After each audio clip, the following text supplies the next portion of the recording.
Hello everyone, Joe Thatcher here with Midwest Military Equipment out of Washington, Missouri. Behind me here is actually a local customer, Stratman Feed's new truck. So this is a 2003 Stewart and Stevenson M1083A1. So an M1083A1, if you've been watching any of our videos or researching the Stewart and Stevenson and BAE system of trucks, 1083A1 is a standard 14-foot cargo bed truck. We have then done a lot of different modifications to this truck, and we're going to be going over those today. It really turned out awesome. So we actually built a 1078 for them back in 2015, I believe it was. It's one of the first 1078s that we had done and done a bunch of upfitting with, and it had a smaller spreader body on it. And they said, they approached us last fall and said, you know, I think we're going to go ahead and we're going to step it up to a 6x6. So they actually provided us the bed for this unit. This was a used bed off of another truck that they had.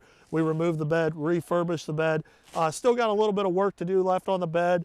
They're actually going to be doing the final stuff like their radar and other stuff for the spreader body for their application that they've already got the equipment for and already have the knowledge of installing it. So they chose to do that themselves. But we're going to go ahead and talk about all the different things we did to the truck.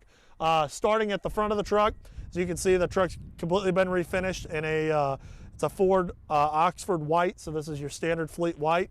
All of the lighting has been upgraded to LED lighting. This is actually a custom new front bumper that we built. It mimics the factory front bumper. However, they're going to be doing a lot of work potentially at night, so we've added LED lights in both the left and right hand quarter of the bumper to kind of give you some downward fog light. We've also added, on their last unit, we put a light bar on top of the cab, and I said, let's do something different on this one. So we built that visor for it. So that visor's out of aluminum, and then it's also been rust proofed and rust coated, and it's got two 12-inch light bars in it, and then your marker pin lights really fit the contour of the cab very, very well. This truck being an 01 or an 03, it originally did not have the cab grab handles. We added the cab grab handles to it just because with this new front bumper, we also had to build new steps. So where you reuse the original front cable that you would see on a standard Stewart and Stevenson truck step, but then built this bumper so the step is actually fixed to the cab. And what that allows us to do is it allows us to get these massive floater tires underneath of it. So we built a new fender here. The fender's out of 10 gauge steel. It's powder coated in textured black.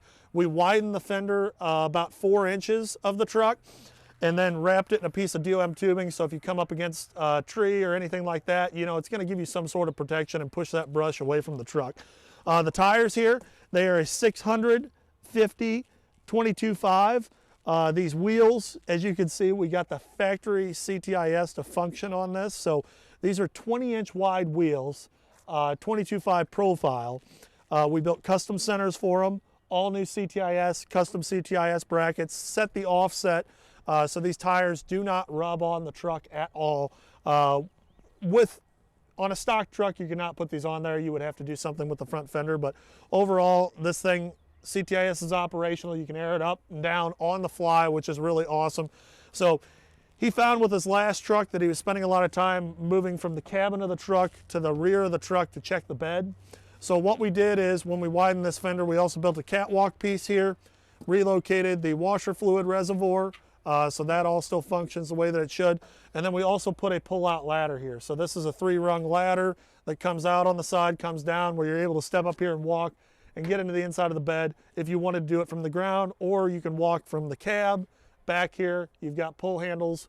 Since this was a 1083A1, the transmission cooler was originally mounted below the rear frame rails.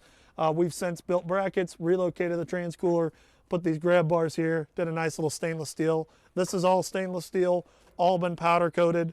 The bed, as you can see, we've built a custom sheet that covers all of your air brake lines and everything underneath the frame, so keep a lot of that fertilizer and lime that they're going to be spreading off of all those key components and drivetrain components of the truck that are aptitude for, you know, rust, moisture, condensation, things like that. So that's all stainless underneath there. New stainless pads. We redid the bed mounts for them. So the bed mounts are on a spring tension mount, as you see. Super heavy duty. These are the same type of mount that we do on our water trucks. Gives you really good flex off-road and just overall works very, very well. There's some super heavy duty springs. On the back, we didn't have to change anything with the rear axle. This is a factory drivetrain truck, so set the offset on those rear wheels.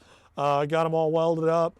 Those have been zinc primed and then powder coated over the top of them. The truck, the original truck that this bed was mounted on had the lights mounted on the chassis itself. We built custom light brackets here, all out of stainless, new mud flap brackets out of stainless, off-road work lights on the back. Another awesome thing is he wanted to be able to pull a tender trailer if he needed to. So as you can see, we've built this hitch here, all out of 3/4 plate.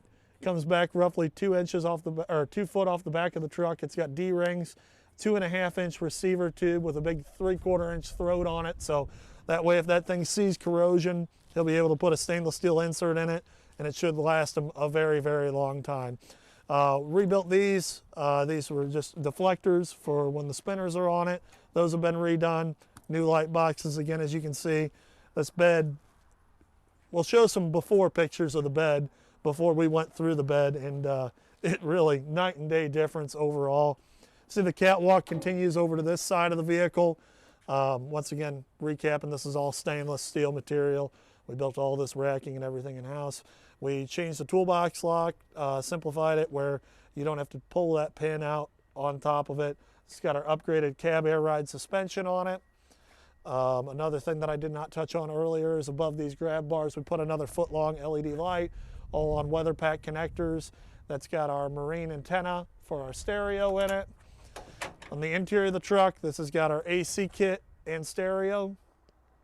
The interior, they wanted pretty well stocked. There's, you know, this is going to be a work truck, so didn't need everything to be fancy. Wanted cold air conditioning, good heat, nice sounding radio, and then obviously all the accessory switches to be able to turn all these lights and different accessories on. So overall, very happy with how this truck turned out. I think after a lot of people see these wheels and tires that we did on this thing, we're probably going to be getting a lot of inquiries. So be sure to like and subscribe to our channel. If you got any comments and feedback on our video, we're trying to do a video once to twice a week now. Be sure to drop it in the comment section below, and we appreciate you taking the time to watch it today. If you're in the market for a truck like this, or you're just needing a stock truck, be sure to look us out online at midwestmilitaryequipment.com or give us a call at 636-900-9046. Thanks for watching.